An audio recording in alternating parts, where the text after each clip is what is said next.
அதாவது வெற்றி சார் வந்து நிறைய டைம் ஏமாத்திட்டாருன்னு நினைக்கிறேன். அவரு ட்ரையா பண்ணி பண்ணி ஒரு மாதிரி போர் அடிச்சு எப்ப ஏதாவது நல்ல ஒரு என்கேஜா குடும்பம் அப்படின்னு கேட்டுட்டே இருப்பேன் மனசுல. அது வந்து ஒரு ப்ரொடியூசர் பக்கத்துல நின்று டக்குன்னு ஒரு படத்தை கொடுத்து எனக்கு இந்த மாதிரி வாய்ப்பை ஏற்படுத்தி கொடுத்தாரு சார். நன்றி சார். அதில் அசூரில் வந்து நான் ரொம்ப மெல்ட் ஆகி நிறைய விஷயங்களை பார்த்துருக்கேன். ஏன்னா ஜிவி சார் மாதிரி ஒருத்தர் இருக்கிறது வந்து எங்களுக்கு ஒரு பெரிய பலம். நானே ஏன் ஆள்லாம் தான் இருக்கிறேன் பாஸ்.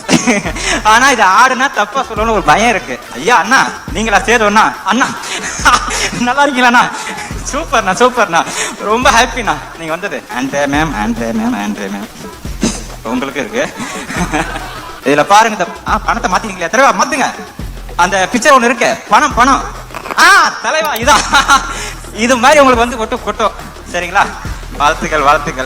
இல்ல மேம் கண்டிப்பா கொட்டும், கவலைப்படாதீங்க. ரொம்ப ஹாப்பிங்க. பர்சனலா சொல்ல போனா வந்து கொஞ்சம் மனசுல கூட லேசா பேசிக்கிறேன், தவற எடுத்துக்காதீங்க. ஏன்னா எனக்கு ஒரு சந்தர்ப்பம் எனக்கு. அதாவது வெற்றி சார் வந்து நிறைய டைம் ஏமாத்திட்டாருன்னு நினைக்கிறேன் தெரிஞ்சு. அவரு ட்ரையா பண்ணி ஒரு மாதிரி போர் அடிச்சு எப்ப ஏதாவது நல்ல ஒரு என்கேஜா குடும்பம் அப்படின்னு கேட்டுட்டே இருப்பேன் மனசுல. அது வந்து ஒரு ப்ரொடியூசர் பக்கத்துல நின்று டக்குன்னு ஒரு படத்தை கொடுத்து எனக்கு இந்த மாதிரி வாய்ப்பை ஏற்படுத்தி கொடுத்தாரு சார். நன்றி சார். ஃபர்ஸ்ட் ஆஃப் ஆல் பெரிய நன்றி. G V sir first of all உங்கள்கிட்ட ஆரம்பிச்சுக்கிறேன். கிட்டத்தட்ட அசூரன் அதுக்கப்புறம் எனக்கு இந்த 2வது படம் நினைக்கிறேன் தெரிஞ்சு. ரொம்ப ஹாப்பி சார்.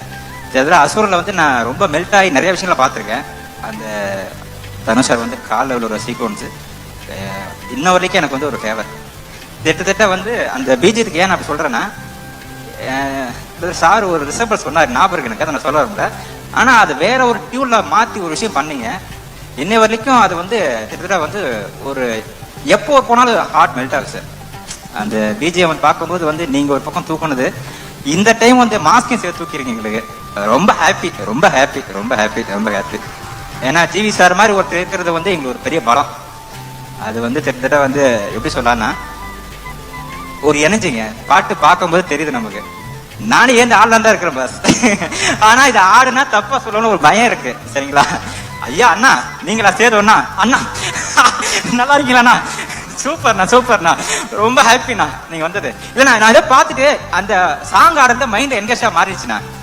இல்ல விடுதலை வெரி என்ன சொல்றதுன்னு தெரியல. இல்ல விடுதலை வந்து எனக்கு இந்த படம் விடுதலை ஆன மாதிரி தெரியல தலைவா. இன்னும் அந்த ஹேங்கிங்ல இருக்கு எனக்கு மைண்டு. எனக்கு மட்டும் தான் தெரியும் பர்சனலா. ஸோ அதனால சொல்றேன். ஏன்னா எடிட்டர் எவ்வளவு பேசுறான்னு பாக்குறீங்களா? நமக்குள்ள ஒரு நடிகர் இருக்கான் தலைவா. ஆண்ட்ரே மேம் உங்களுக்கு இருக்கு.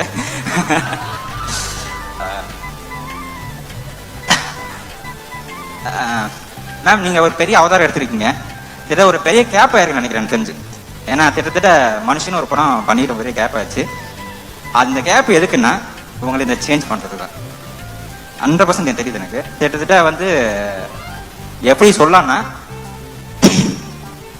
நீலாம்பரி சின்ன ஒரு சிம்பிள் தான், அது அதிகம். பட் இருந்தாலும் இது ஒரு உங்களுக்கு ட்ரைனிங் ஒன்று கொடுக்கும். உங்களுக்கு அடுத்தடுத்து உங்களை அப்ரோச் பண்ற எல்லாருமே தைரியமா அப்ரோச் பண்ணுவாங்க. நிச்சயமா அப்ரோச் பண்ணுவாங்க. இந்த மாதிரி கேரக்டர் பண்ணுங்க அப்படின்னு சொல்லுவாங்க. அதுல உங்க லுக் அந்த ப்ரெசன்ஸ் ட்ரெய்லர் பார்க்கும்போது எனக்கு ஃபீல் ஆயிடுச்சு. அது நம்ம படத்துல பார்த்துட்டோம். இந்த இது ஆடியன்ஸ்க்கு சேர்றது நான் சொல்றேன் சார். கண்டிப்பா வந்துடும் உங்களுக்கு. இதுல இருந்து பெரிய விஷயம் நடக்கட்டும். ப்ரொடியூசரா நீங்க வந்திருக்கீங்க. இதுல பாருங்க இந்த பணத்தை மாத்தீங்களா? தலைவா மாத்துங்க. அந்த பிக்சர் ஒண்ணு இருக்கு. பணம் தலைவா இதான். இது மாதிரி உங்களுக்கு வந்து கொட்டும் சரிங்களா? வாழ்த்துக்கள். இல்ல மேம் கண்டிப்பா கொட்டும், கவலைப்படாதீங்க. 21 உங்களுக்கு இருக்கு சரிங்களா? கண்டிப்பா இருக்கு. ஓகே.